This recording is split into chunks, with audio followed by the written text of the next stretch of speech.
এবং আমি প্রথম দিনেই বলেছি একটা বুখারী শরীফের হাদিস দিয়ে ইন্নামাল আহমালু বিন্নিয়াত, আমার নিয়তটা পরিষ্কার, আমার কর্মের ফলাফল নিয়তের উপর নির্ভর করছে। কাজে আমি চিন্তা করছি যেটা যে করাপশন, যেটার কারণে আজকে বাংলাদেশ পিছিয়ে গেছে। বাংলাদেশ থেকে প্রায় 18 লক্ষ কোটি টাকা পাচার হয়ে গেছে। মেগা প্রজেক্টের নামে মেগা দুর্নীতি হয়েছে। আমরা এই সিটি কর্পোরেশনের 450 কোটি টাকার ঘাটতি নিয়ে আমি শুরু করেছি, দেনা নিয়ে শুরু করেছি। এই দেনা থাকার কথা ছিল না।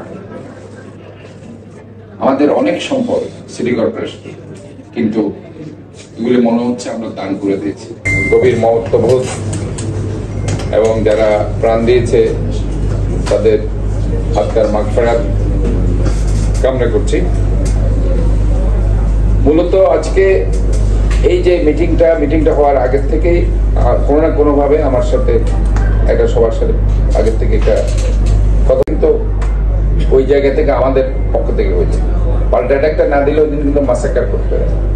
পুলিশ এবং ছাত্রলীগ ওই যে সিটি কলেজ থেকে যখন আক্রমণ করছিল, ওই পাল্টা আঘাতটা আসছিল পুরো আমাদের ওই অংশ থেকে, যেখানে আমাদের এরিয়াটা ছিল অধ্যুষিত। তো যাই হোক, এগুলি আসলে মূল জিনিস কি জানো, যে আমরা চাই যে যে যে কথাগুলো তোমরা বলেছো, সবার মুখ থেকে যে কথাগুলো আমি শুনেছি, আমি যেদিন প্রথম শপথ নেওয়ার 2 দিন পর আমি যখন চট্টগ্রামে এসেছি, আমার বক্তব্যগুলি যদি তোমরা শুনে থাকো, ম্যাক্সিমাম কথা এখানে চলে এসেছে।